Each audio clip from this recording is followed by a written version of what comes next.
من گفتم علاج زندگی، گفتم علاج زندگی، گفتا کے دیدار من گفتم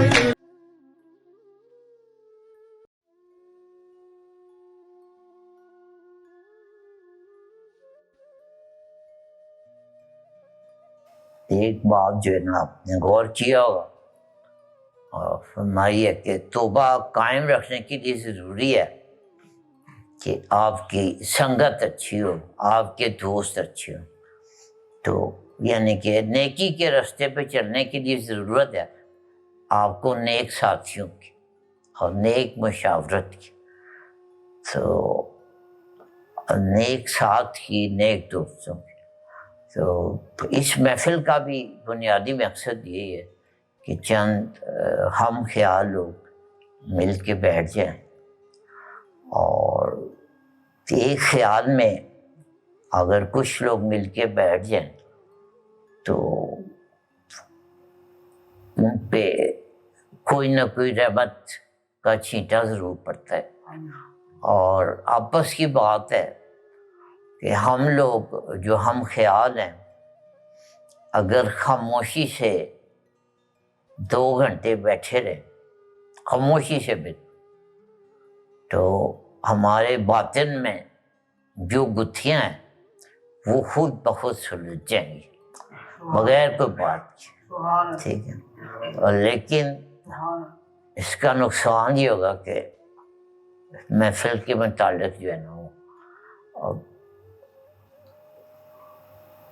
بابا حضور نے فرمایا بھی کہ باطن بھی خفیہ نہیں رہتا، تو یہ بات بھی خفیہ نہیں رہے گی اور پتہ چل جائے گا. ایک محفل ایسی ہے یہاں پہ خاموش بیٹھ کے بھی سوالوں کے جواب مل جاتے، تو یہ پھر نیگیٹو بات ہو جائے گی، پازیٹیو نہیں ہوگی. تو اس سے بچنے کے لیے پھر ہم نے کہا کہ چلو ملتے ہیں تو پھر بات چیت بھی کر لیتے ہیں.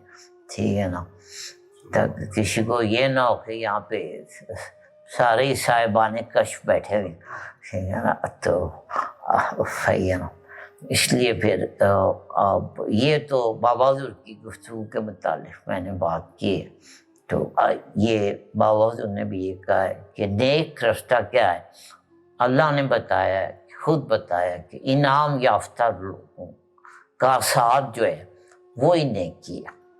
ٹھیک ہے نا. تو انعام یافتہ لوگوں کا ساتھ ہونا یہی ہے کہ ہر نماز کی ہر رکعت میں، اور یہ لازمی ہمارے اوپر ہے کہ ہم اچھی سنگت کی دعا کریں. انعمت علیہم کا مطلب یہی ہے کہ اچھی سنگت، اچھے دوست، اچھا ساتھ، اچھی مشاورت. تو یہی جو ہے نیکی کا رستہ ہے. یہ صراط مستقیم کسی سڑک کا نام نہیں ہے، کسی رستے کا نام نہیں ہے، کسی ہائی وے کا نام نہیں ہے. یہ صرف نیک لوگوں کے اکٹھے ہونے کا نام ہے صراط مستقیم. ٹھیک ہے. نیک لوگ اگر اکٹھے ہو کے کہیں بھی جا رہے ہو تو وہ صراط مستقیم.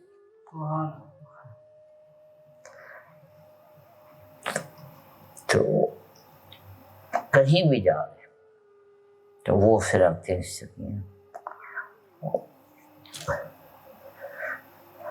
اور برے لوگ اگر کسی اچھے مقام پہ بھی جا رہے ہو تو وہاں پہ ان کو وہاں سے فیض نہیں مل سکتا.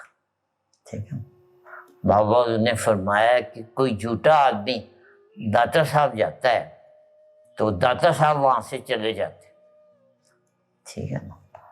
تو یہ اپنی نیت، یہ نیک نیتی کا سفر ہے اور نیک نیت لوگوں کے ساتھ سفر ہے اور سچے لوگوں کے ساتھ سفر ہے، سچ کا سفر. ٹھیک ہے نا. اور اس سفر میں لازمی دشواریاں بھی آتی ہیں. تو دشواریاں جو ہے بعض اوقات سوال کی شکل میں بھی آتی ہیں. تو اس لیے نا اس محفل کا ایک مقصد تو سنگت اکٹھی کرنا ہے، دوسرا مقصد یہ ہے کہ بابا حضور کی تعلیمات سے متعلق اگر کسی کو کوئی وضاحت چاہیے تو وہ پوچھ سکتا ہے۔